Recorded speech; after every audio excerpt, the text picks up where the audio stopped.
acabando, hein, gente? Tá acabando, hein? Tá acabando os alunos. Só tem 2. Sabe o que eu acho engraçado? Sério mesmo? É que os colegas de vocês não assistem a aula e eu deixo a aula no YouTube. Deixa eu até abrir para mostrar para vocês. Não tem uma visualização. Cara, então, GPS é, é uma das que menos tem visualização de aula. E a galera acha que eu não estou vendo isso. Gente, essa semana, inclusive, teve uns 2, 3 que vieram me procurar para saber o que eu estava dando de aula. Falei, oi? O que eu estava dando de aula? Se eles tinham condição de assistir os vídeos e entregar os relatórios. Aí eu falei, gente, não é por nada, não.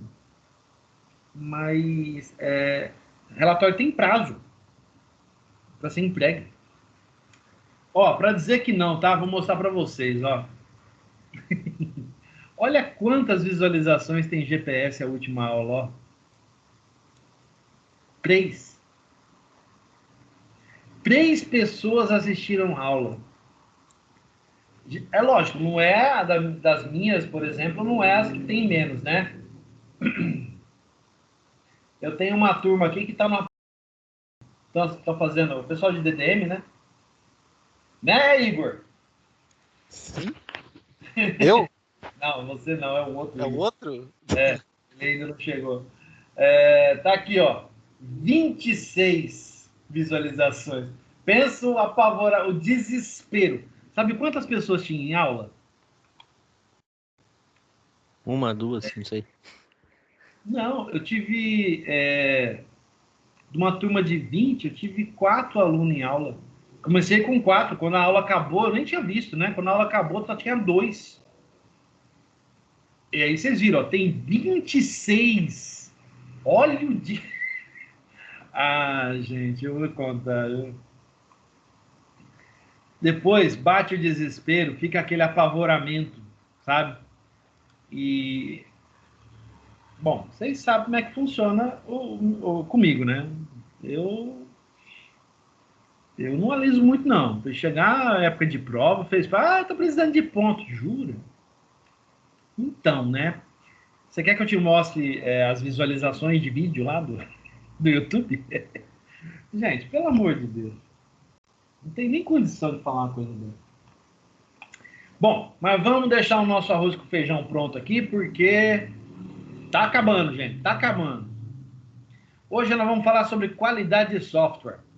É um assunto chato, porque geralmente a galera da qualidade é a galera mais chata que tem. São aqueles caras que vivem testando software, testando programas. Por que eu falo chato?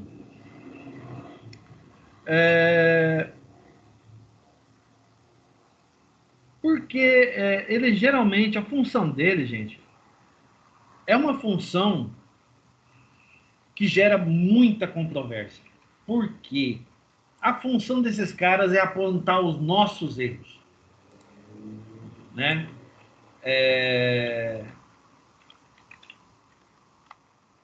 Apontar o que nós fizemos de errado a nível de sistema, né? É apontar aonde tem erro de processo, é apontar onde tem erro de programa. E não é todo mundo que tem a maturidade para reconhecer que cometeu um erro, né? Ou não é muita gente também que enxerga esse tipo de coisa como sendo construtivo, né? Fulano está apontando o que eu fiz de errado, ali eu podia melhorar, tal. Não, tem gente que acha ruim, né? Que fica futricando meu código. Por que você está futricando meu código? É assim, eu já escutei muito esse tipo de coisa, tá?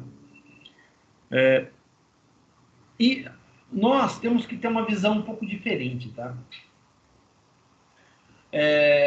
Na experiência que eu tenho de desenvolvimento de sistema, o que eu posso dizer para vocês é que sem a galera da qualidade, é quase certo que o seu sistema vai atender a lei de Murphy. Se tem alguma coisa que certamente pode dar errado, Vai dar. Eu dei uma mudadinha aqui, mas vocês entenderam. O Murphy está querendo dizer que se existe possibilidade de dar merda, vai dar. Certo? Então, a galera da qualidade, eles são responsáveis justamente por minimizar isso, gente. Diminuir a possibilidade de acontecer meleca durante a execução do programa. Vocês já perceberam nas minhas aulas, a galera que assiste aula comigo em outras disciplinas e tal, especialmente as disciplinas voltadas para desenvolvimento, que eu tenho um foco muito para a web, né? Inclusive, agora, recentemente, eu tenho 4 disciplinas, que estão praticamente voltadas para desenvolvimento para a web. Uma back-end e outras 3 trabalhando com front-end. Em todas elas, eu uso a minha frase tradicional. Desenvolvimento usando boas práticas. E essas boas práticas, elas nasceram da onde? Elas nasceram da evolução dos erros de inúmeros profissionais da área, e esses erros foram apontados pela galera da qualidade. Foi a galera de testes. Foi a galera que mantém o nível de melhoria de processo. Porque o ideal do processo é evoluir, não retroceder. Porque esse mês você fez tudo certinho, beleza. No próximo mês deu tudo errado. Por que deu tudo errado? O que aconteceu? São essas perguntas que o pessoal da qualidade tem que responder. O que deu errado? E como resolver este problema? Ou os vários problemas que ocorrem. Tá certo? Então, a gente vai discutir hoje o que é qualidade de software e gestão da qualidade. Tá? Nós vamos discutir 2 métodos que são voltados para o desenvolvimento de software baseado em qualidade, que é o RUP, o Rational Unified Process, e o CMM, que é um modelo de maturidade, tá? Modelo de maturidade de processos. Beleza? Então vamos lá. Durante a aula eu vou citar vários exemplos, vários assuntos, e a gente vai ver um estudo de caso que eu gostaria que vocês prestassem bastante atenção, porque os estudos de caso agora vão ficar um pouquinho mais complicados, tá? Eles vão exigir um pouco mais de exercício de criatividade de vocês. Bom? Vamos lá. Segundo o PMBOK, lá de 2013, está desatualizado, né? Já saiu uma versão mais recente, mas muda muita pouca coisa de uma versão para outra. O gerenciamento de qualidade é determinado por meio do planejamento da qualidade, da garantia da qualidade e do controle de qualidade. No planejamento, o gerente de projetos tem uma visão geral de gerenciamento da qualidade do projeto, sendo possível determinar padrões de qualidade adotada para cada projeto. A garantia é a aplicação das políticas e procedimentos adotados, a fim de se garantir que o projeto atenda todos os requisitos com qualidade necessária. E o controle da qualidade é o monitoramento dos resultados de aferição de qualidade, para a garantia dos padrões estabelecidos durante o planejamento. Ainda é possível identificar e eliminar inconformidades encontradas. Esses 3 são os principais pontos de abrangência da qualidade em desenvolvimento de sistema, tá? A equipe responsável pela qualidade do projeto, ela vai visar sempre essas 3 características principais: o planejamento, a garantia e o controle. Tá, mas vamos pensar um pouco, tá? O que é qualidade? Primeiro de tudo, é algo subjetivo ou é algo objetivo? E qual a relação do tempo com a qualidade do produto? Muito bem. O que seria qualidade? Vamos ver o que o pai dos burros fala. Tio Google de algum, hoje é sexta-feira 13, dia de bater o tambor. Vamos ver. Qualidade, definição. Vamos lá? Definição. O que é qualidade? De acordo com o dicionário, é a propriedade que determina a essência ou natureza de um ser ou coisa e grau negativo ou positivo de excelência. Isso aqui tá legal. Aqui do lado, ó. Qualidade é o grau de utilidade esperado ou adquirido de qualquer coisa, verificável através da forma dos elementos constitutivos do mesmo e pelo resultado do seu uso. A palavra qualidade tem um conceito subjetivo que está relacionada com percepções, necessidades e resultados de cada indivíduo. Excelente definição. Muito bem. Vamos ver aqui à frente o que a qualidade fala para nós. Vamos lá? Por ser considerado um conceito de muitas dimensões, talvez uma boa maneira de começarmos a entender a qualidade é que essa se realiza por meio de um conjunto de características e atributos de um certo produto. Olha lá, características e atributos. Como a qualidade não significa perfeição, presta atenção nisso aqui, ó. Ter qualidade não significa ter um produto perfeito.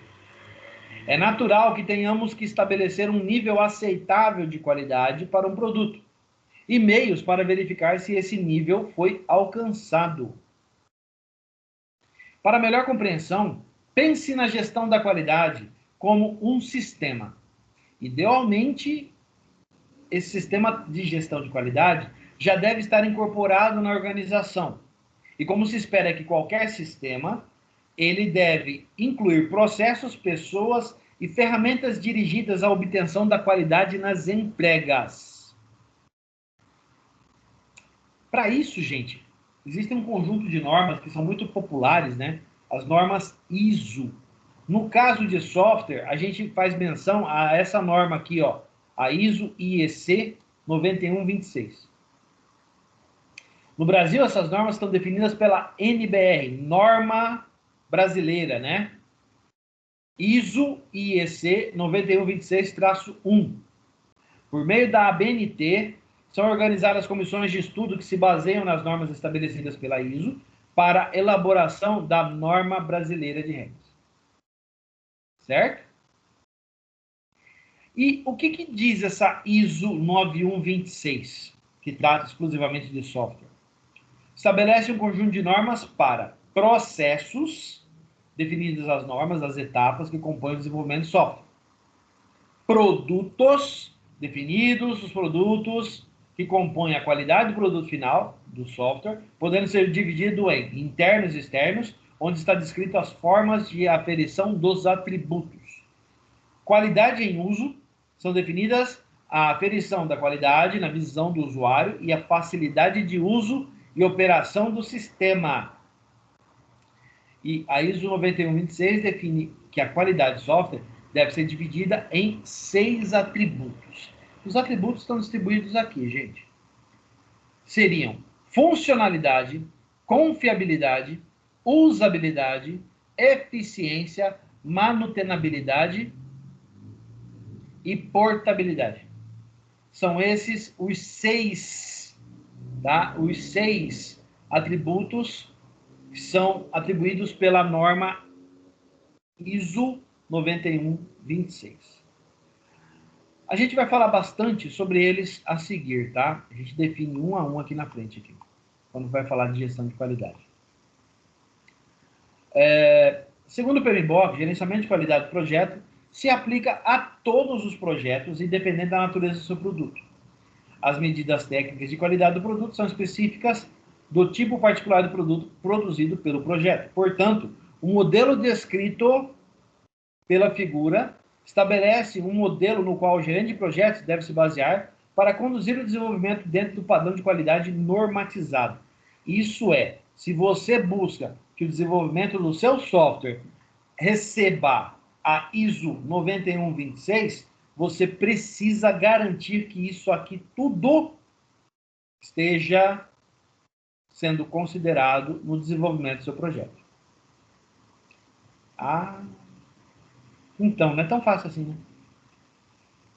Vamos ver cada um deles? E a gente vê eles aqui, ó, na gestão da qualidade, tá? Aqui a gente vai definir um por um desses critérios aqui, tá? Um por um desses caras. Então vamos lá. Primeiro, funcionalidade. É descrita todas as funções que um determinado desenvolvimento deve efetuar, conforme estabelecido no levantamento de requisitos, sendo divididos em, funcionalidade é dividida em adequação, acurácia, interoperabilidade e segurança. Muito bem, estou vendo se não tem mais nenhuma coisa aqui. Adequação. Observa se as funcionalidades do software estão adequadas às necessidades do usuário. Acurácia. Descreve a capacidade de precisão nas saídas fornecidas pelo software. A acurácia tem a ver com precisão, tá? Interoperabilidade, isso. Mede a capacidade de coexistência com outros sistemas dentro de um mesmo domínio, uma mesma rede local, certo? Por fim, segurança. Deve garantir o nível de acesso e permissões dos usuários e garantir que pessoas mal intencionadas não acessem as informações do sistema. Gente, só o que consta na funcionalidade já é um parto para fazer. Certo? Vamos lá. Confiabilidade é o segundo quadradinho lá da nossa figura. Confiabilidade, vamos lá? É descrita a capacidade de tolerância a falhas, ou seja, o sistema tem que garantir que o desempenho do sistema se manterá dentro do esperado no projeto. Ela é subdividida em 3 características: maturidade, tolerância a falhas e recuperabilidade. Maturidade demonstra a capacidade de estar e permanecer livre de falhas. Utiliza a palavra em língua estrangeira, bug, para se referir a falhas. Então, ele está tratando dos bugs do sistema. Mas não do bug que senta na frente do teclado, tá? Tolerância a falhas. Descreve a capacidade do sistema, mesmo após a ocorrência de uma falha, independente da causa, permanecer em funcionamento. É aquela velha situação, não sei se vocês já viram isso, né? Quando a gente está testando a confiabilidade do sistema, você vai lá e arranca o cabo de rede do servidor. Como é que o sistema se comporta? Ele pode suportar, ele pode fazer, por exemplo, um envio de uma solicitação para outro servidor, tem uma redundância de sistema de banco de dados ou de sistema de servidor para web, né? Como é que o sistema se comporta? E, por último, recuperabilidade mede o tempo de recuperação do sistema após a ocorrência da falha. Quanto tempo o sistema volta a funcionar depois que tudo foi resolvido? É instantâneo? Resposta: depende. Tá? Depende de vários fatores. Geralmente ele volta super rápido, mas tem alguns sistemas que não são assim. Tá? Por exemplo, antigamente os sistemas de cartão de crédito das maquininhas. A maquininha caía, o sistema caía, né? E a conexão, e a maquininha demorava muito tempo para voltar. Felizmente, essas máquinas mudaram, evoluíram bastante nos últimos tempos, né? Hoje elas são bem mais rápidas, mas eu estou bem lembrado de quando isso acontecia e era com bastante frequência, a gente usava aquele carbono do cartão, né, para preencher a cobrança do cartão, para depois o operador da loja digitar essas coisas ou enviar via malote para que fosse digitalizado em alguma empresa. Ixi, inclusive eu trabalhei com isso, tá? Mas aí eu estou falando de 1994, 93. Bastante tempo já. Usabilidade. Nesse quesito, como o usuário conseguirá utilizar o software? Além da capacidade de operação, o desenvolvimento deve ter um layout atraente. A gente já falou disso em outras aulas, né? Inclusive em outras disciplinas também. Inteligibilidade. Compreende a forma com que o usuário entenderá e identificará as funções do sistema. Operacionalidade. Descreve a facilidade de operação do usuário, mesmo na ocorrência de falhas. E atratividade. Demonstra como o layout pode tornar o sistema intuitivo para o usuário, auxiliando na compreensão e na operação das funcionalidades. Gente, a gente está falando de XP, né? User Experience, ou experiência do usuário. Já falamos disso em outras aulas, né? Eficiência.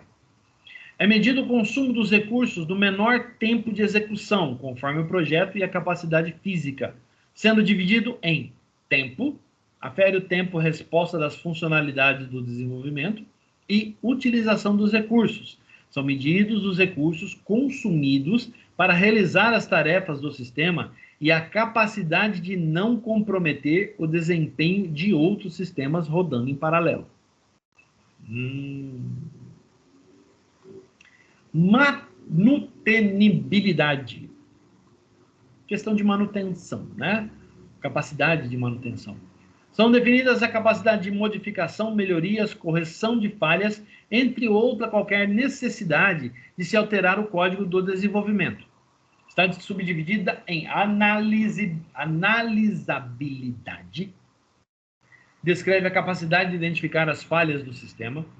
Modificabilidade. Identifica como o sistema deve se comportar ao sofrer alterações, independente dos motivos ou necessidades. E testabilidade. Descreve a capacidade de testar o sistema, após este sofrer uma modificação ou falha. Então, meus caros, vamos terminar a falar do último aqui, que é a portabilidade, e aí a gente vai discutir um pouquinho. Mede como o sistema pode ser transferido, adaptado em outros ambientes e infraestruturas, devendo ser levado em consideração as características como capacidade de hardware, acesso a recursos de comunicação e idioma, dividido em coexistência. Permite identificar como o software convive com outras aplicações, sem que ocorra conflitos ou falha de ambos os sistemas. E adaptabilidade representa a forma que o sistema vai poder ser utilizado em diferentes sistemas operacionais, banco de dados e hardware, certo? Tem um aviso do PMBOK aqui para a gente discutir um pouco, ó. Segundo o PMBOK, o custo da qualidade se refere ao custo total de todos os esforços relacionados à qualidade. Nesse contexto, vale a pena lembrar os custos relacionados ao recall, que as empresas são obrigadas por lei a realizar, além da devolução de lotes de produtos com defeitos ou falhas. Um exemplo ocorreu no ano de 2016, quando o programa utilizado para declarar o imposto de renda apresentou uma falha e gerou um problema para os usuários que haviam enviado os rendimentos na primeira semana. Eu fui um deles.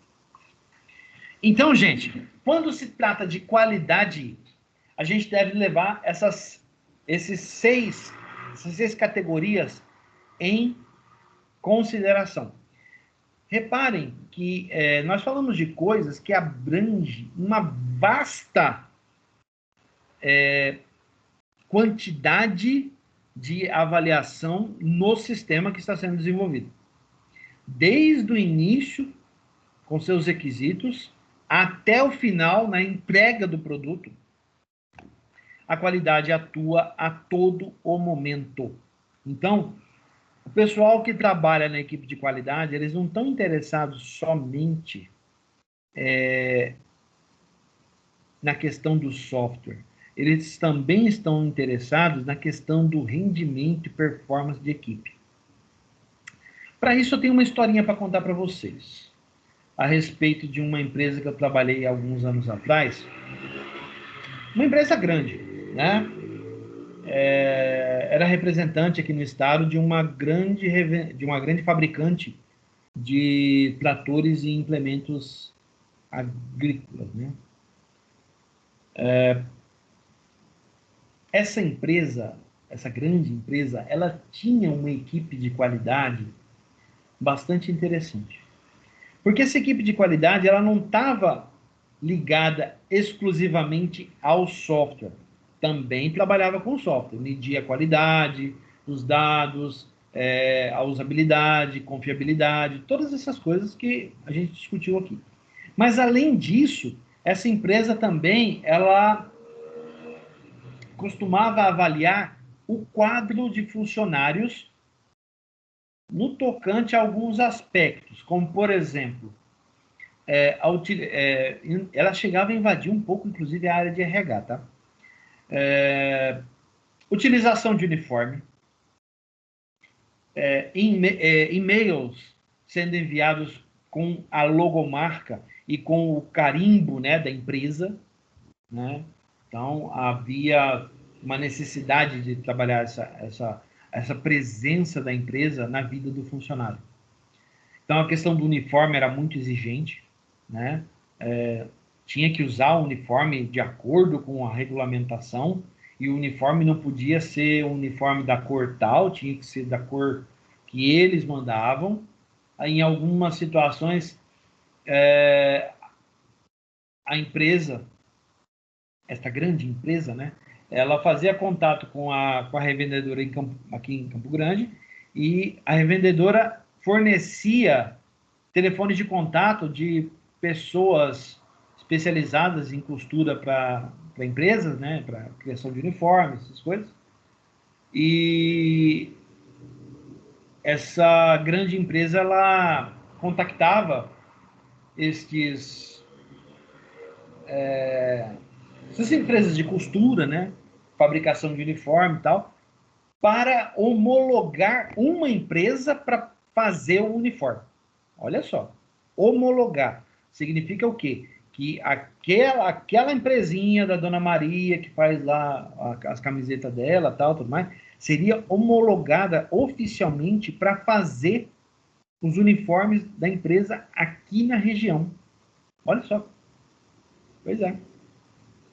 Além disso, tinha também a questão do vestuário, né? Óbvio, que além do uniforme era exigido toda uma qualidade em termos de postura, né? O tipo de roupa que era utilizado. Por exemplo, as meninas poderiam utilizar calça jeans e saias abaixo dos joelhos.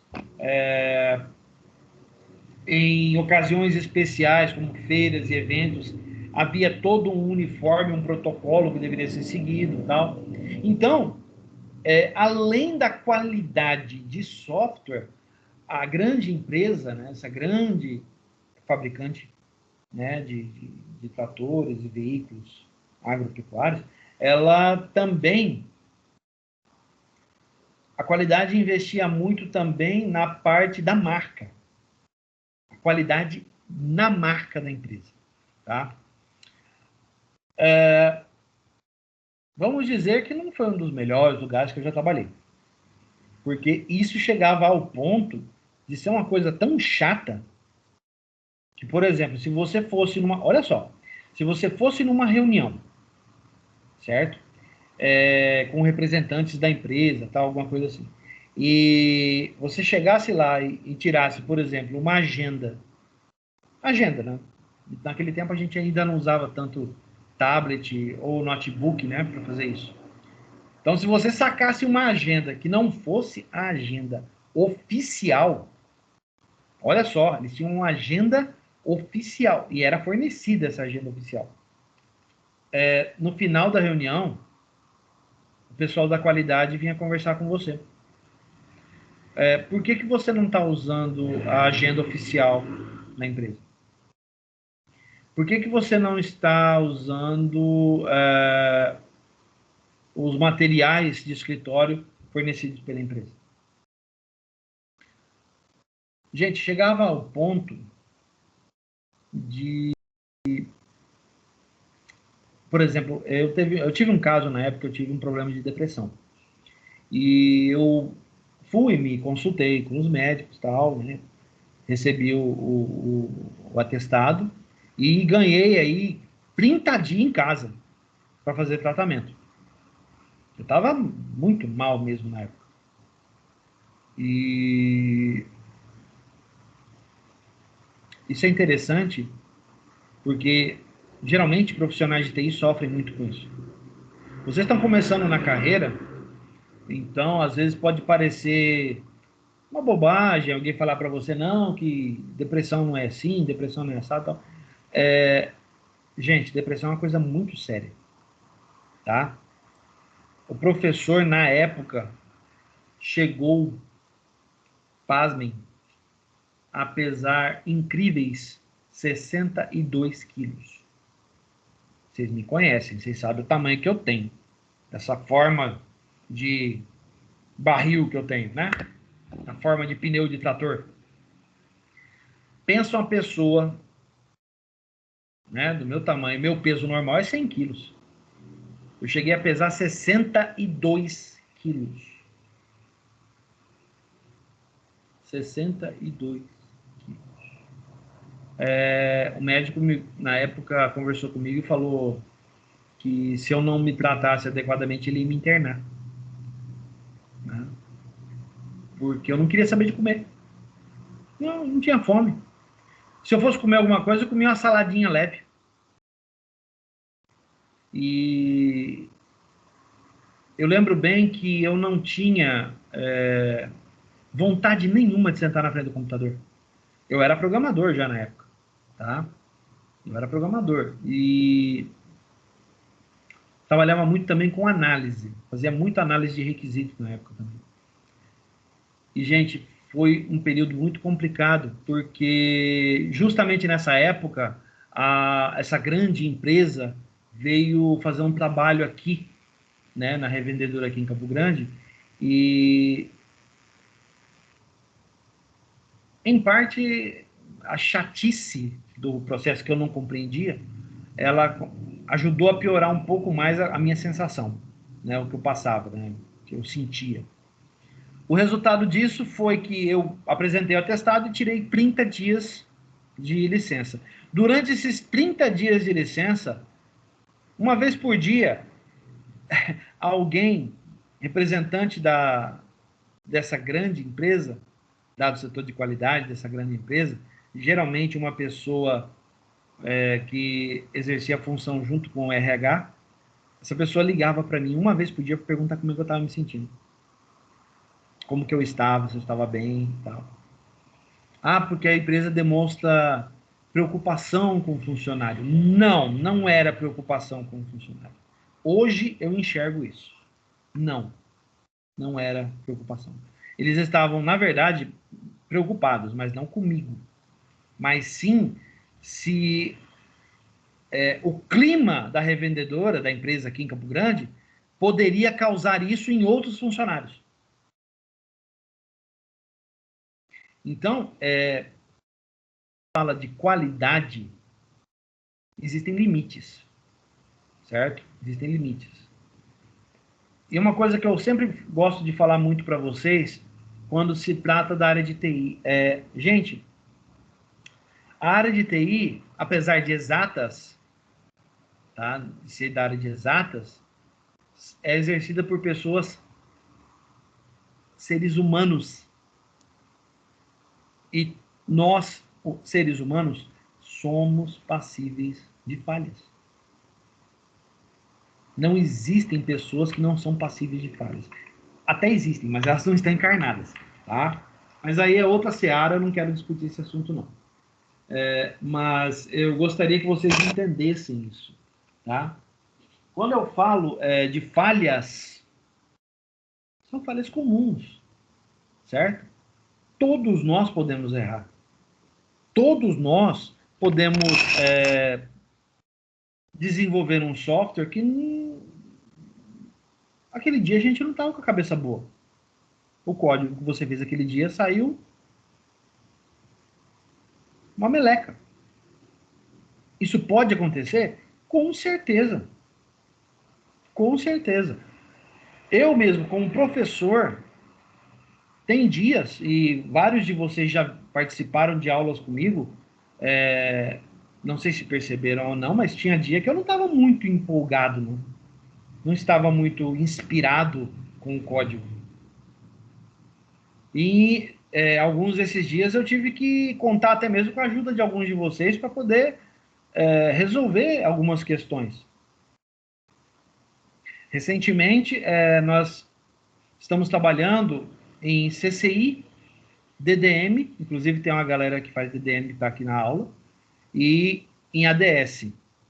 Essas três disciplinas estão vendo praticamente a mesma coisa, exceto a ADS que não vai ver PWA, tá? Mas CCI e DDM estão vendo PWA, tá?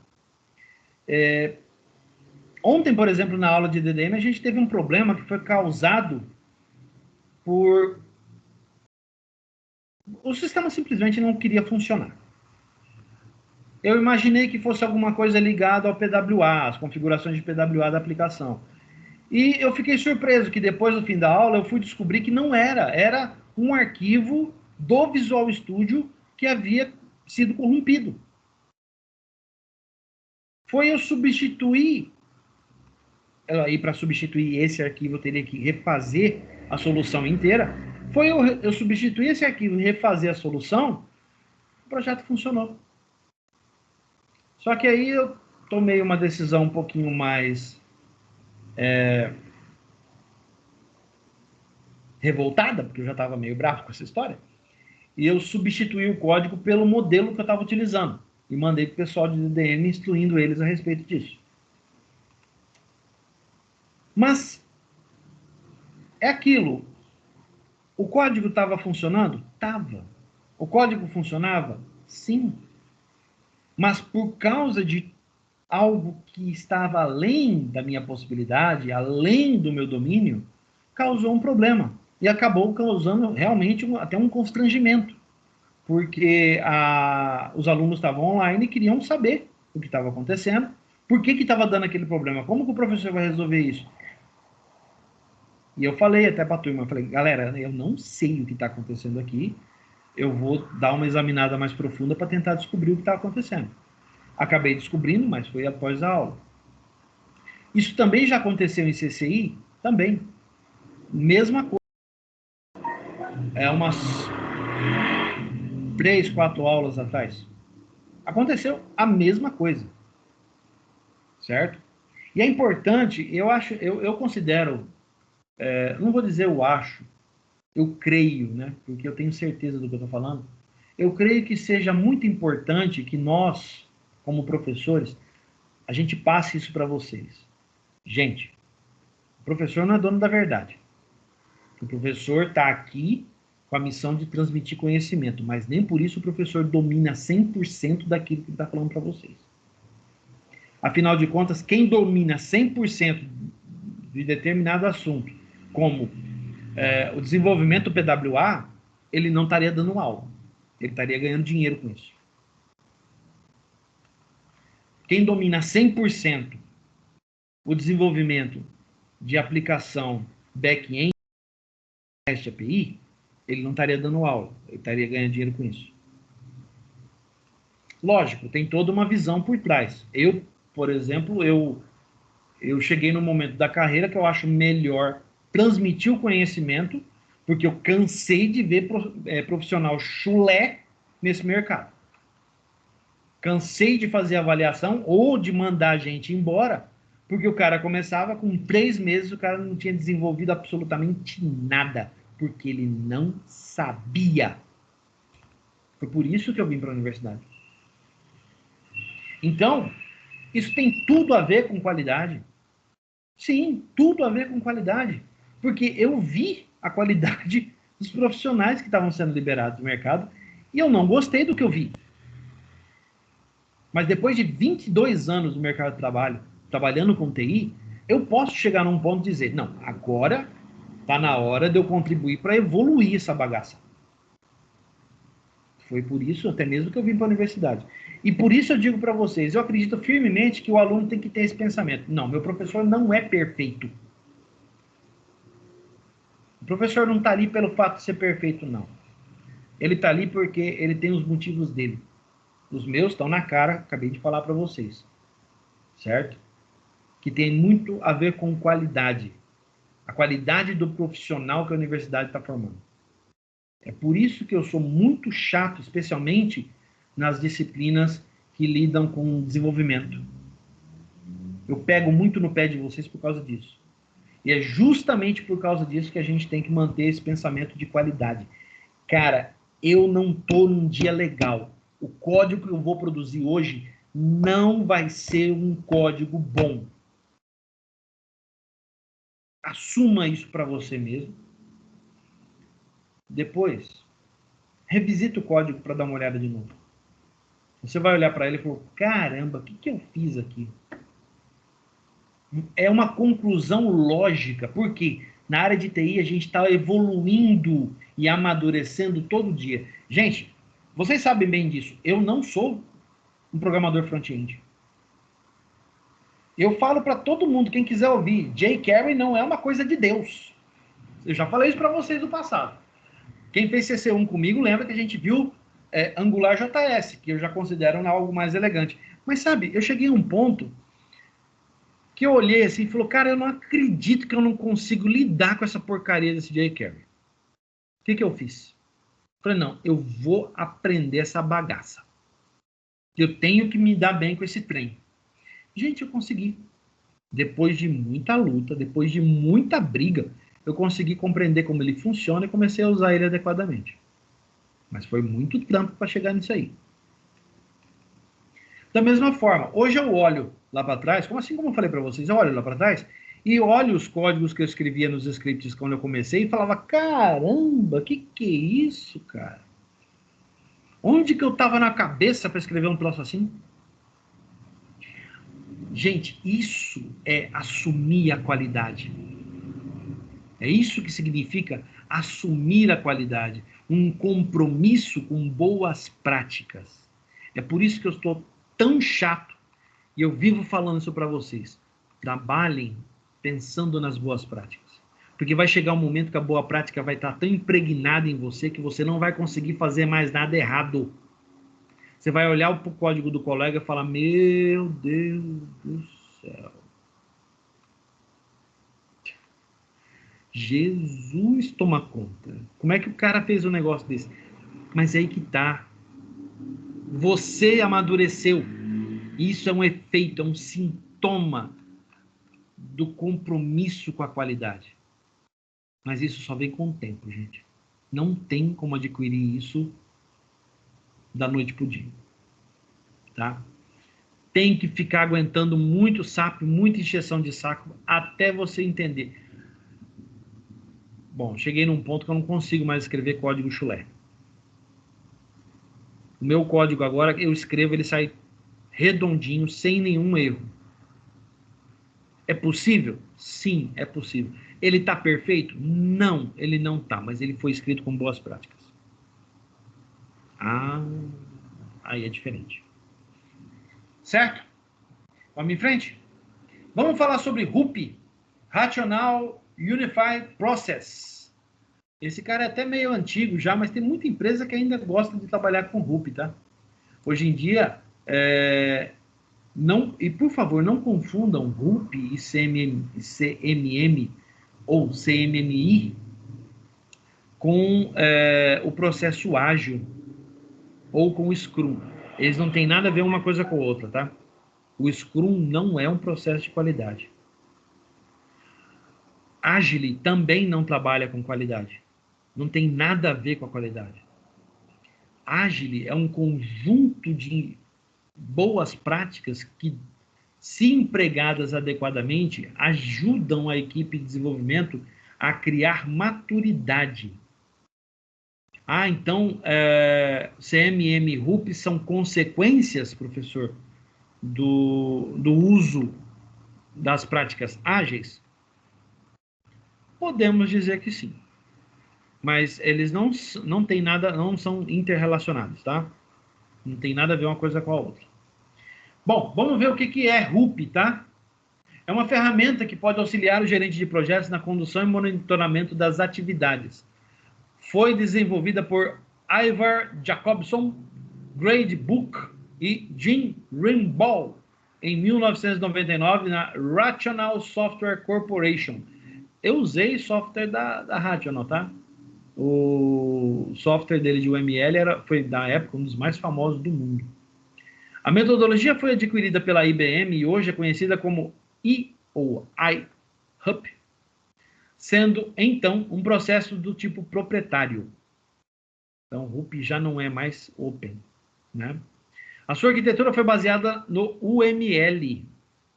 Por isso, a Rational tem forte ligação com a UML, tá? E estabelecida como padrão nos desenvolvimentos orientados a objetos. Até hoje, lembram quando a gente, lá em PO1, a gente fazia diagrama de classe? Vem daí, gente, tá? Tá ligado diretamente ao ML e indiretamente ao RUP, tá bom?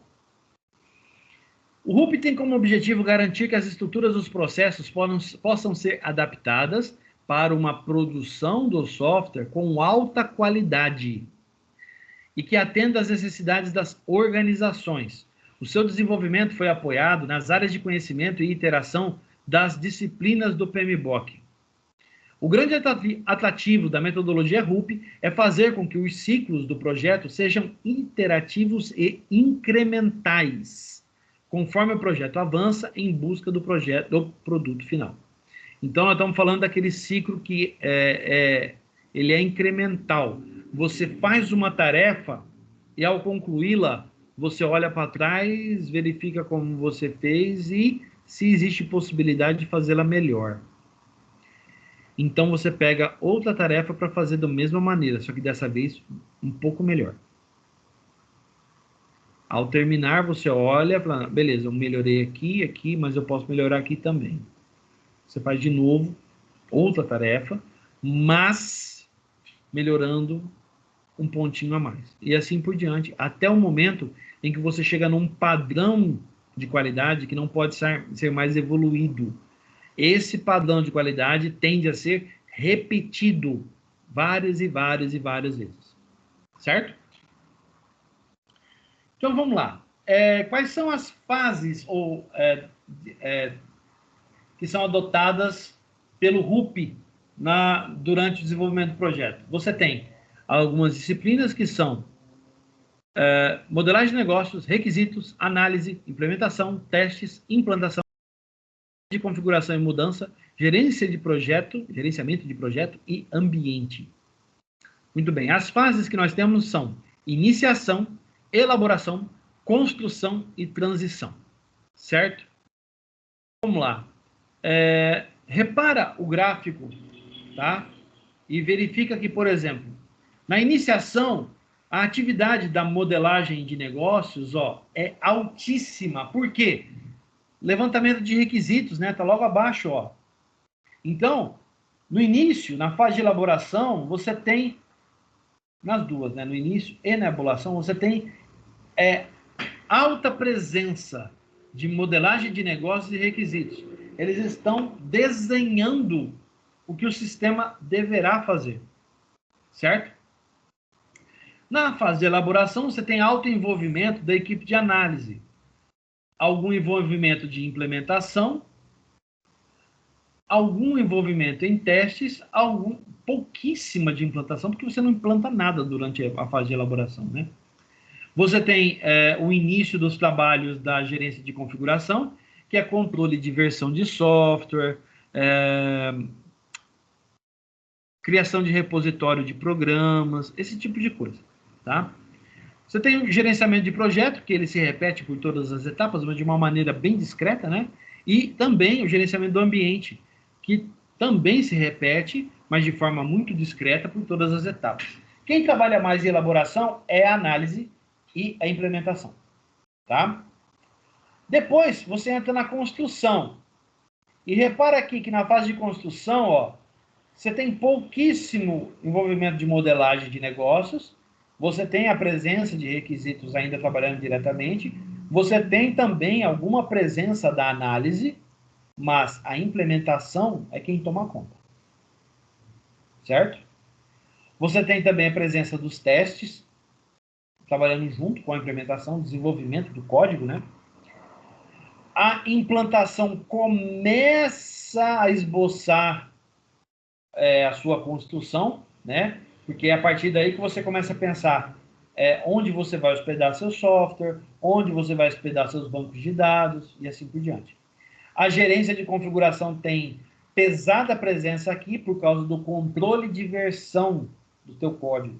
É aí que você usa Git, é aí que você usa o TFS e assim por diante, né? Os produtos para gerenciamento do projeto, né? O próprio gerenciamento de projeto ele tem uma participação um pouco mais presente. Pode ver que ele aparece mais aqui nessa fase. Ambiente tem uma participação muito discreta, né? Porque, na verdade, o ambiente já está pronto, né? É só você começar a utilizar. Por fim, a transição, que é a parte final.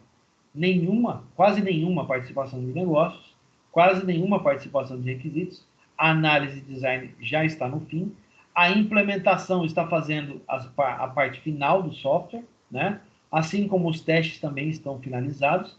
A implantação chega a seu ápice, porque a partir daqui você vai hospedar o programa em algum lugar, né? Então a implantação está totalmente envolvida nessa fase, assim como a gerência de configuração e mudança. Ó, participação pesada desses dois aqui. Mas uma fase mais pesada ainda é a participação do gerenciamento de projetos, porque o projeto está acabando. Ele tem que estar envolvido diretamente nessas fases para verificar e controlar todas as partes finais de envolvimento. E o ambiente tem uma participação mínima nessa fase. Então, assim que é elaborado o trabalho do RUP. Certo? Vamos lá, vamos falar um pouquinho sobre cada uma dessas fases. Então, vamos lá. Iniciação. Nessa fase é efetuado o levantamento de requisitos, detalhamento do escopo do projeto e documentado o acordo entre as partes interessadas. Todas as necessidades do projeto devem ficar bem definidas. Pode-se ainda ser desenvolvido um protótipo para aprovação do patrocinador do projeto. Então, é no começo do projeto aqui, nessa parte, onde a equipe de negócios e requisitos está diretamente envolvida no desenvolvimento da aplicação. Tá? Elaboração. São definidas as atribuições de cada desenvolvedor do projeto. O gerente de projetos consulta documentações de projetos anteriores para buscar referência de confiabilidade, custos e qualidade. Olha só, o cara está olhando lá atrás, tá? Ele consulta documentações de projetos anteriores. Então, você olha para trás para ver o que você fez. Quais foram as lições aprendidas? O que é que você pode melhorar para que no desenvolvimento atual os erros não se repitam, tá? Construção, a fase de desenvolvimento de fato, é aí que você cria o sistema, propriamente dito, está codificando, tá? Também são efetuados os testes e validação do software, participação pesada do pessoal de qualidade, né? Quando se trata de testes e validação. Transição, essa é a última fase do projeto. Quando o produto final é entregue, são efetuados ajustes quando necessário. O projeto está no fim. Está sendo entregue, está sendo hospedado, e a partir daquele momento, você começa a verificar as lições aprendidas desse projeto e se preparar para o próximo. Certo? Isso é o RUP, gente. Vamos falar um pouco de CMM. CMM é ligado à maturidade. Ele foca muito mais na parte de maturidade do processo. Cada ciclo realizado é uma lição aprendida. Tá? O resumo do CMM é esse. Só que ele não é ligado diretamente à parte propriamente dita de qualidade, no tocante à repetição de tarefas sendo feitas cada vez melhores. Não somente as tarefas, mas a documentação. Pegar um requisito, olhar o requisito e falar, pô, mas isso aqui está bem mal feito, né? Poderia ser melhorado. O CMM que se preocupa com isso. O RUP não dá tanta bola para a documentação. O CMM dá. Tá? CMM ou Modelo de Capacidade e Maturidade, Capability Maturity Model, modelo de maturidade em capacitação. Foi desenvolvido pela SEI, Software Engineering Institute, na Universidade Carnegie Mellon, nos Estados Unidos, em 1991. O CMM tem como conceito um modelo evolutivo de maturidade em que o projeto inicia sem nenhum controle dos processos, controle dos processos, para gradativamente ir aumentando a eficiência, principalmente nos processos tidos como mais críticos no desenvolvimento. A metodologia apresenta 5 níveis de maturidade, em que cada organização possui uma particularidade no controle dos seus processos. A partir daí, o nível individual de maturidade é encaixado dentro de um nível, e este só consegue evoluir dentro da metodologia assim que cumpre os requisitos dentro do nível. Muito bem. Aqui nós temos os níveis de maturidade do CMM. Então, toda empresa começa com nível 1. É aquela bagunça de anarquia, né? Tudo no modelo RAW, HAL. Não é o HAL do índio, tá? É HAL, modelo mais braçal possível. A documentação é uma bagunça, cada equipe faz aquilo que quiser, qualidade não existe. Quem aí já não trabalhou numa empresa assim? Ou já ouviu falar de uma empresa assim? O processo é imprevisível e pouco controlado. Toda empresa é nível 1. Muito bem. Passar para o nível 2 significa que você adquiriu maturidade para repetir sucessos. Então ele é um foco mais cultural. Está mudando a cultura da equipe. As tarefas mestras podem ser repetidas continuamente, cada vez com mais qualidade e maturidade. O nível 3 é um nível definido, tá? Se você olhar para o nível de comportamento, ele é padronizado. O que isso quer dizer? Os processos obedecem um padrão de excelência. Processo caracterizado e bem entendido. Todo mundo sabe o que tem que fazer e como fazer. Nível 4 é o nível gerenciado. A nível de padrão seria mensurável. Você começa a medir a sua qualidade. O processo é medido e controlado. Você sabe quanto tempo leva para desenvolver uma tela de cadastro com todas as suas funcionalidades, não importando o tamanho ou o nível do banco. Você já sabe como fazer isso. Porque você fez tanto isso e de uma forma que você foi melhorando o processo cada vez mais, que a nível de documentação e desenvolvimento você já consegue medir. Então, de bater o olho, você já sabe dizer. Isso aqui vai levar tanto tempo. Precisa dos documentos tal, tal, tal, tal e tal. A equipe vai envolvida nisso é fulano, fulano, fulano, fulano. Você já consegue dizer, entendeu? Só de bater o olho, você já sabe dizer. E o nível 5, que é o nível máximo, né, é otimizado. O foco no aperfeiçoamento do processo. Você já faz tudo de maneira mensurável, quer dizer que você já tem números suficientes para estipular como melhorar cada vez mais o processo. Sozinho. Você não precisa de ajuda. Gente, o CMM, só um comentário, tá? Eu já participei de processos de qualidade CMM em 3 empresas diferentes. Parece fácil. Olhando assim, isso é fácil de fazer. Então, não é. Tá?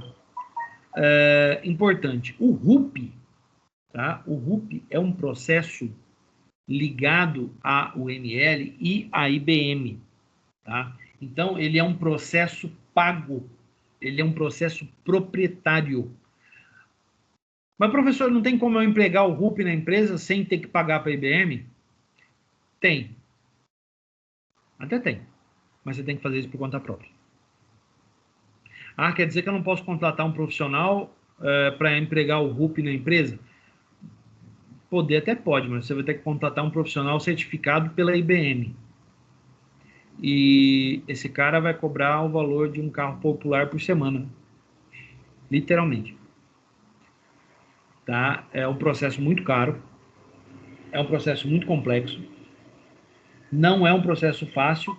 E o objetivo dele está focado na qualidade do software, não da equipe. O CMM, por outro lado, ele é um processo mais popular. Também não é um processo open, ele é um processo também pago. Você tem que contratar uma pessoa, tá? Porque o CMM, ele tem uma uma ISO, um selo de qualidade que é empregado, tá? Vamos dar uma olhada, por exemplo, rapidinho, no que eu quero falar para vocês. Vamos ver se eu consigo aqui. Empresas com certificação CMMI, pode ser o I mesmo, que é quase a mesma coisa, né? No Brasil. Olha só. Vamos dar uma olhada?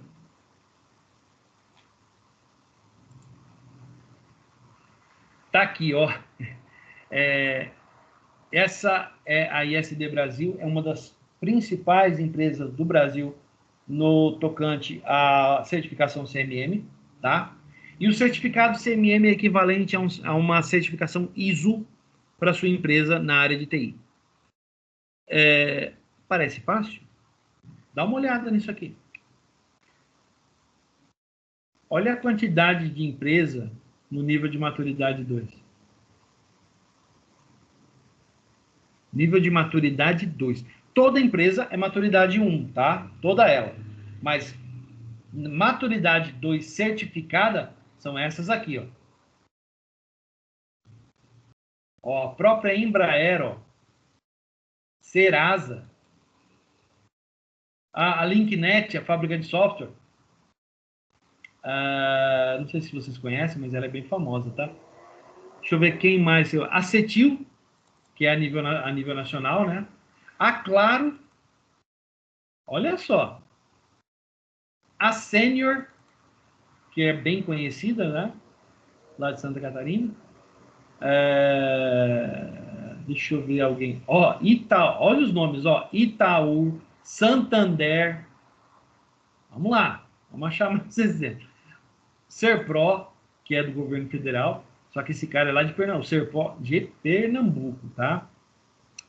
O CPQD, Centro de Pesquisa e Desenvolvimento de Telecomunicações. Olha só, gente, a quantidade de gente famosa que tem nessa lista. Infoserver, que é uma empresa famosa também. O Santander Banespa, a gente já falou. Cetis também é famosa. Então a gente está vendo o nome de peso aqui, né? Nossa, eu não imaginava, professor, que fosse tão difícil. Põe difícil nisso. Ó, a Itautec.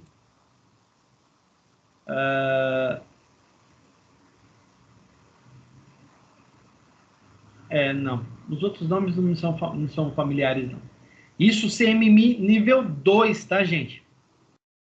Que tem certificação, ó. Recebe tipo um selo de qualidade de certificação, tá? Vamos olhar nível 3? Quantidade de empresa que tem nível 3. Tem um número bom aqui também, ó. Ó, a própria IBM do Brasil, a DBA Engenharia de Sistemas eu conheço, o pessoal da Politec eu conheço também. Deixa eu ver. Ó, a DBA do Rio de Janeiro, ela aparece 2 vezes. Tá errado isso aqui. A Politec aparecendo de novo. Tá repetindo. CPQD de São Paulo. O Itaú em São Paulo. Serasa São Paulo. B2BR eu conheço.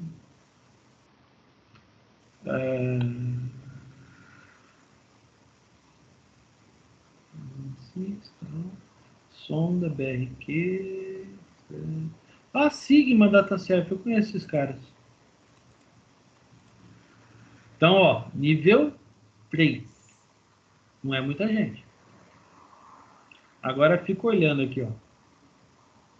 Nível 4, só uma.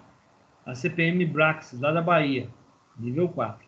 E nível 5, a IBM do Rio de Janeiro, CPM Braxis, Accenture e Instituto Atlântico, lá do Ceará. Só. Mais ninguém. Gente, deve ter o quê? Menos de 100 empresas aqui, né? Nós só temos, no Brasil, nós só temos 5 que são CMMI nível 5. 5 não, 4, né? Que são CMMI nível 5. Uma que é nível 4, um monte nível 3 e outro um monte no nível 2. Parece fácil, né? Lembrando, isso é muito importante, que o selo CMMI, no caso, ele é muito válido se você quiser trabalhar com empresas que buscam utilizar a certificação, tá? É como se fosse um selo de qualidade, tá? A SEI, que é a SEI, ela atribui esse selo de qualidade para essas empresas, tá? E tem muitas empresas de fora do Brasil que exigem esse selo de qualidade. Vou dar um exemplo para vocês. Eu trabalhei com uma empresa aqui do Brasil que entrou na concorrência para desenvolver sistemas para Israel, para a Jordânia e não lembro se era o Catar ou se era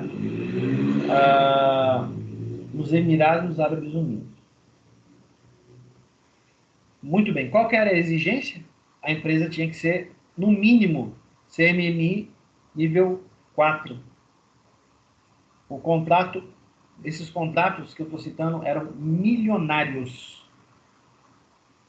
E vocês viram o número de pessoas, número de empresas que é CMMI nível 4 aqui no Brasil, né? Uma nível 4 e 4 empresas são nível 5.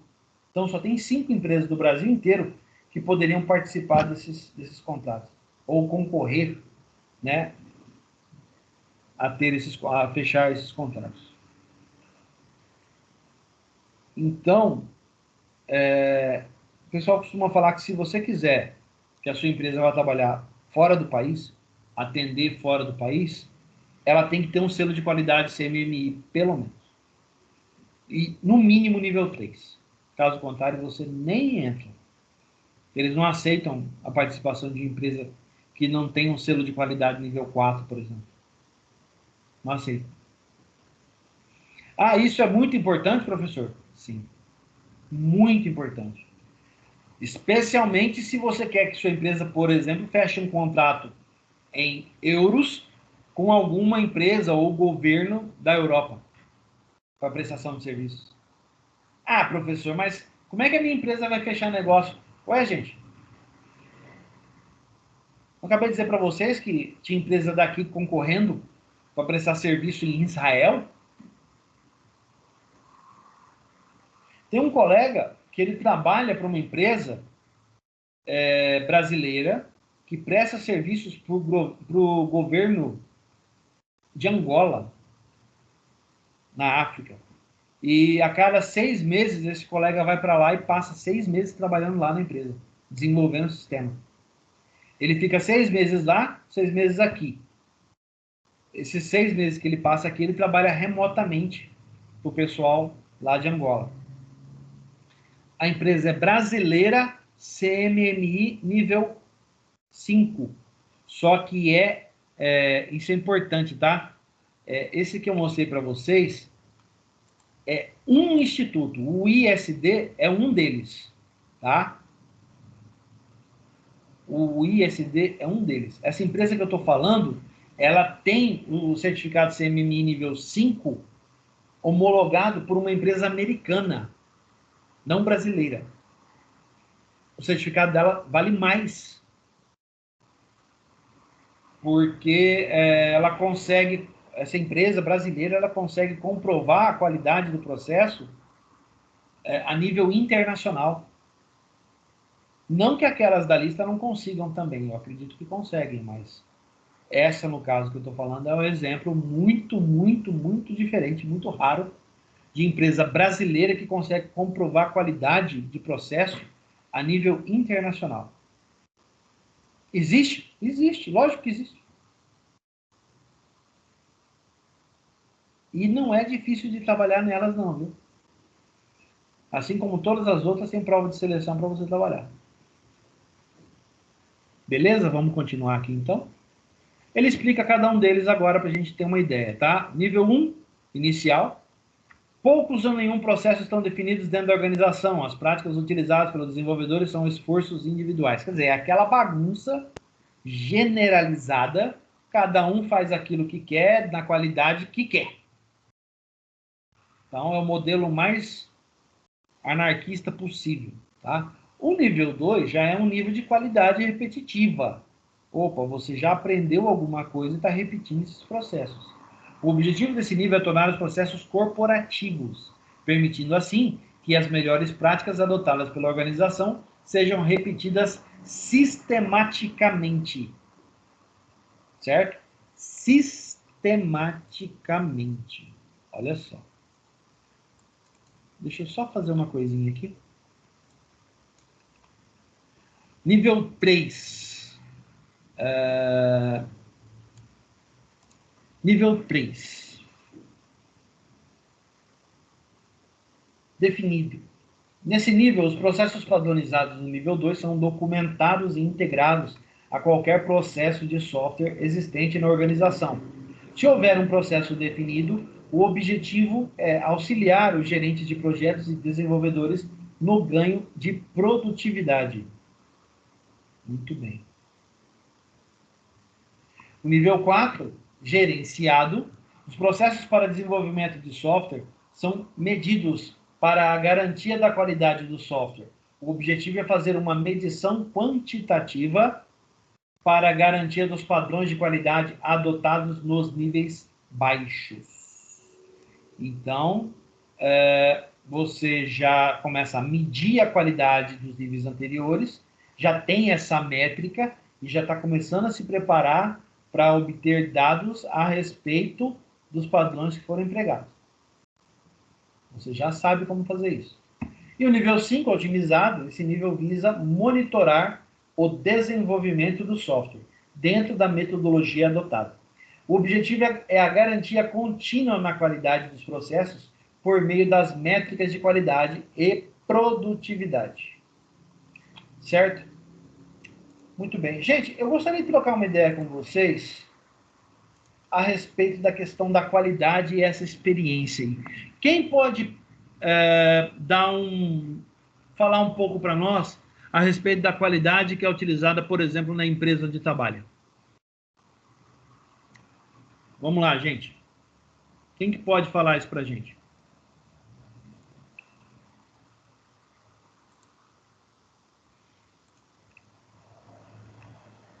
Aviso, não quero escolher vítimas.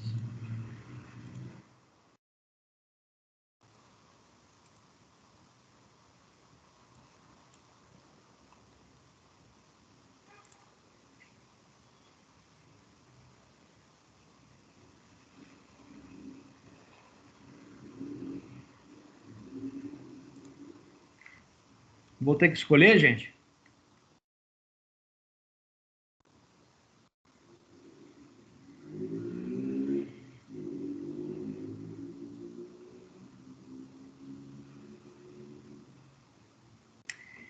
Ai, ai. Vocês me fazem fazer cada coisa. Então vamos lá. Vamos começar com quem? Deixa eu ver. Wesley, você tá aí?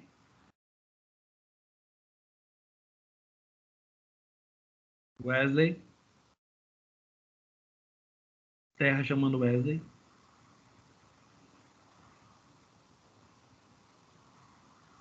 Terra chamando Wesley. Câmbio.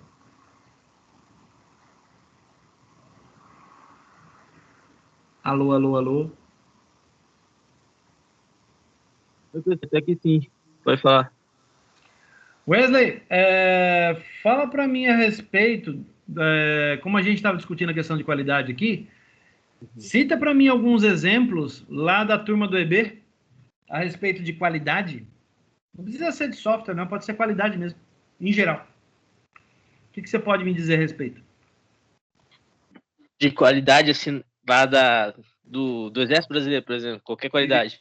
Isso. Uma qualidade deles lá é a postura, né? Das pessoas lá e as regras, né? Eu acho que as regras são tão rígidas que as pessoas começam a acertar mais do que errar, assim. Isso que eu acho qualidade.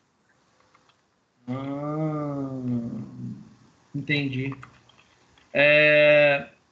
A gente pode dar exemplos maiores também, Wesley. Por exemplo, lá do Exército, falando a respeito da questão do uniforme, né? Da exigência da apresentação, né? Tem que estar bem apresentável, senão você é capaz até de ir preso, dependendo. Sim. Levei muita gente presa na época. Você era o quê? Você era sargento? Eu fui aluno a sargento. Eu era da CIA de guarda. Ah, entendi. Então eu tirei muito serviço naquele portão lá. Ah, Fiz sim. muita ronda junto com o pessoal da PE também. Fui buscar muita gente fora. É, todos dois mesmo. Uhum. Beleza, Wesley. Quem mais pode me dar algum exemplo de qualidade da empresa onde trabalha? Vamos lá. Não quero escolher mais ninguém. Vamos? Voluntários, apresentem-se. Acredito eu, assim, da empresa, a cultura organizacional. Você tem uma cultura bem definida e também as políticas da empresa. Entendi. Seja isso. Entendi. É uma coisa interessante. É uma coisa Eu interessante. vejo qualidade teria que ser em quesito de, vamos colocar na parte mecânica de avião. Se não tiver um bom mecânico que faça uma revisão antes da aeronave subir, fazer um checklist já certinho, coerente, o avião não pode subir se ele não souber fazer esse negócio direito. Mas se ele fizer direito, ele dá garantia para o piloto que o avião dele está em funcionamento. Certo. Ele pode levar X pessoas em qualidade, pegar as pessoas em um determinado lugar e levar ao seu destino em segurança. Isso. Nós temos mais exemplos de qualidade, né? Por exemplo, justamente na parte da aeronáutica, né? Não só na aeronáutica militar, como na civil também. A questão da manutenção das aeronaves, né? No pátio. É uma coisa levada muito a sério, né? Porque, afinal de contas, a aeronave com boa manutenção, ela voa com tranquilidade. Inclusive, isso é um regramento, né, da ANAC, né? Agência Nacional de Aviação Civil. É uma exigência da ANAC, vamos falar assim. E também tem muita coisa a respeito da própria Infraero, né? Que é a empresa responsável por, vamos dizer assim, a parte de infraestrutura dos aeroportos no país. Isso também diz respeito à aeronáutica, com certeza. Afinal de contas, os passageiros, né, que transitam pelos terminais aqui no país, eles devem ter um nível de conforto, um nível de acessibilidade nos aeroportos que segue um padrão a nível internacional, né? Então, olha só, parece uma coisa simples, mas não é não, tá? Nós temos um bom exemplo disso no lugar mais trivial possível, a calçada da sua casa. Não sei se todos sabem, mas existe uma regra que deve ser cumprida, e muita gente ainda não cumpriu, que na calçada deve haver um piso tátil. Isso é uma regra da Prefeitura de Campo Grande, tá? Que é uma recomendação feita pelo governo federal, com o aval do governo estadual. Então, a Prefeitura de Campo Grande não tirou essa ideia do nada. Na verdade, é uma regra que deve ser cumprida, né? Então, muitas empresas se especializaram na preparação da calçada para esse tipo de piso. A gente tem muito mestre de obras aí também que faz esse tipo de serviço, mas tem empresas que fazem isso numa velocidade absurda. Tá? Eu vi uma empresa fazendo aqui a calçada próxima aqui do condomínio onde eu moro, eu fiquei admirado na velocidade que a empresa fez a calçada.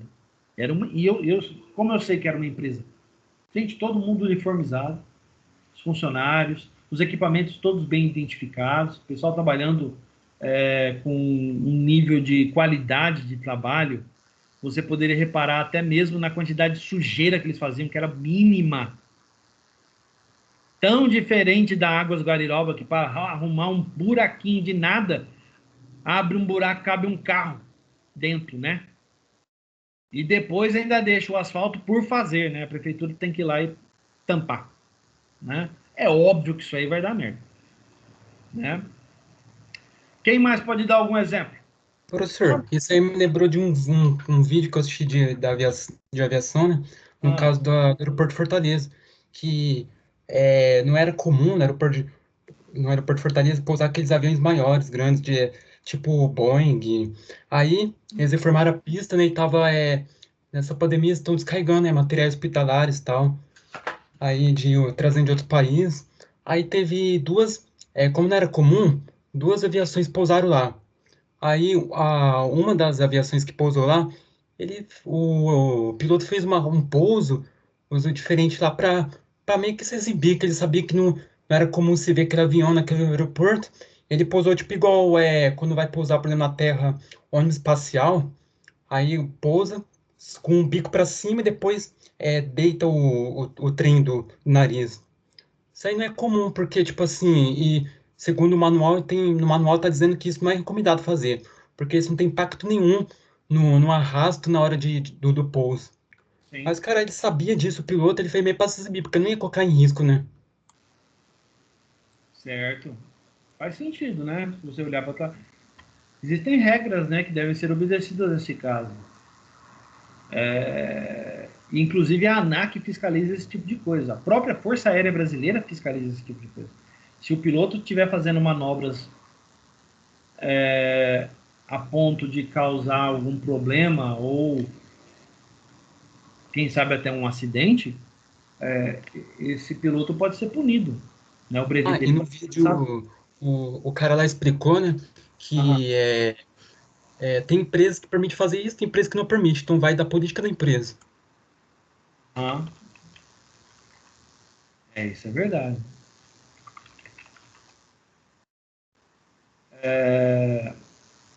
Muito bem, gente. Eu preciso, eu tô finalizando aqui o estudo de caso em cima dessas metodologias aqui, tá? Deixa eu só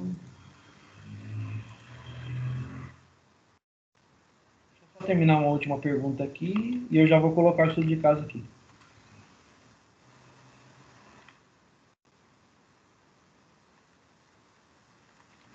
Deixa eu ver.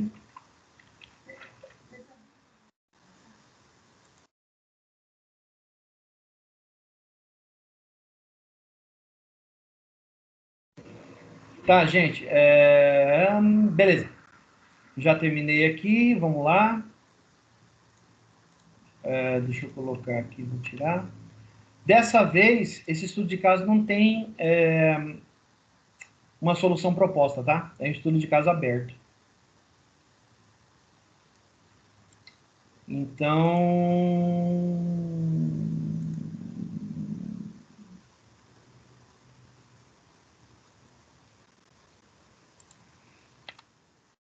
vamos lá. Por isso que eu falei que esse estudo de caso é um pouco mais difícil, porque ele vai exigir de vocês criatividade, tá?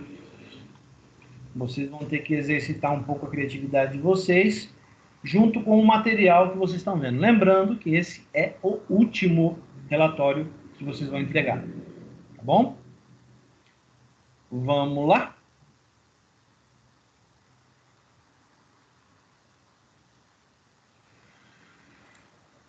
Muito bem. Tá todo mundo vendo a tela? Sim, professor. Senhor, dá pra ver. Beleza, então vamos lá, ó. Estudo de caso, gente. Uma breve análise, tá? A Secretaria Estadual de Segurança Pública solicitou o desenvolvimento de um software para a nossa empresa, tá? Que utilize Kinect para efetuar simulações de ocorrências.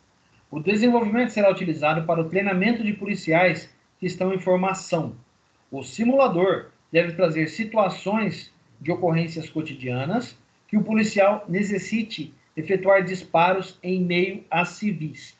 Algo muito parecido com o que eles fazem com aqueles testes, né? Aqueles que a gente já viu na TV algumas vezes, alguns treinamentos da polícia que eles invadem um lugar e aparece um boneco feito de papelão e eles têm que atirar no boneco. Algo parecido com isso, tá? O software deve avaliar a precisão dos disparos e o tempo de reação do policial. Como a empresa de desenvolvimento não utiliza nenhum processo de qualidade, por isso que a gente está sendo contratado, tá? Será necessário propor um modelo de qualidade para a criação de um documento descritivo contendo uma breve explicação de cada atividade que será realizada no desenvolvimento do projeto. Muito bem. Então, presta atenção. Qual que é o objeto do nosso estudo? É um projeto que utilize Kinect para desenvolver um simulador, né? Envolve um pouco de computação gráfica também, né? O desenvolvimento de um sistema, que é um simulador, tá? Que vai simular ocorrências para que os policiais possam ser treinados. Gente, literalmente isso aqui, o pessoal que gosta, é um desenvolvimento de um jogo, tá? Mas com uma utilização um fim bem específico, no caso, treinamento da polícia. Certo? Então, vocês que gostam bastante de jogos aí, eu quis trazer um estudo de caso que deixasse vocês pensando um pouquinho sobre isso. Então, alguns detalhes sobre esse sistema, está aqui no segundo parágrafo, né? Que ele deve avaliar a precisão dos disparos e o tempo de reação do policial. Semelhante a um jogo, né? O que a gente faz no jogo, a quantidade de acertos e o tempo que você levou para acertar o alvo, né? Quanto tempo ele levou para reagir em determinada situação. O problema é que a empresa que vai desenvolver isso, que nos contratou, não tem nenhum processo de qualidade. Tá? A Secretaria Estadual de Segurança não tem processo de qualidade.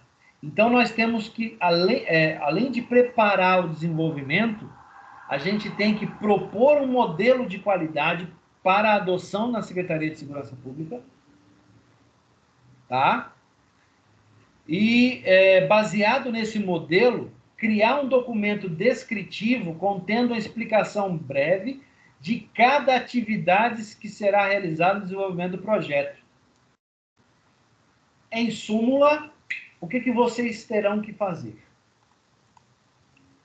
Primeiro, qual modelo de qualidade pode ser adotado nesse caso? RUP ou CMMI? Primeiro. Segunda pergunta. Como você descreveria esse documento? Bom, a gente já sabe como fazer para encaixar o modelo lá, porque a gente já estudou o gráfico de Gantt, a gente já estudou as fases de desenvolvimento do projeto, então a gente sabe o que fazer. Só que agora isso tem que estar descrito em um documento que prevê as etapas de qualidade. Porque a gente precisa dizer qual dos dois modelos, RUP ou CMMI, vai ser adotado pelo modelo como modelo de qualidade para a secretaria. Certo? Então, são só essas duas perguntinhas que vocês vão ter que responder. Só elas aí já vai levar pelo menos aí umas 10 linhas, né? No mínimo. Por isso que eu falei que esse estudo de caso exige criatividade.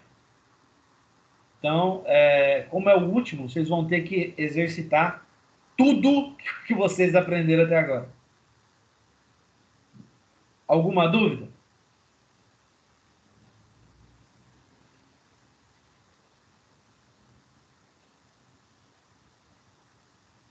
Todo mundo entendeu o que tem que Você fazer? vai desenvolver essas duas perguntas no relatório, né? Exatamente. Só que só essas duas perguntas aí já dá uma redação. Tá certo? Então, quer dizer, de antemão eu já adianto que eu não estou esperando um relatório pequenininho, não, tá? Não me vem com relatório de 2, 3 linhas, não, que isso aí não dá para responder em menos de 10 linhas. Porque não é só qual o modelo. Você tem que explicar por que você está adotando e como que você faria esse documento. Não dá para resolver isso aí em pouquíssimas linhas, não. Tá certo? Muito bem. Chegou o momento Chloe da aula. Vamos lá? Muito bem. O que eu quero no relatório de aula, gente? Os conceitos de qualidade, de gestão de qualidade, RUP e CMM. Só conceitos, tá? Não quero que vocês copiem os slides aqui dentro, não. Quero os conceitos apenas. Tá bom? E a resposta do estudo de caso.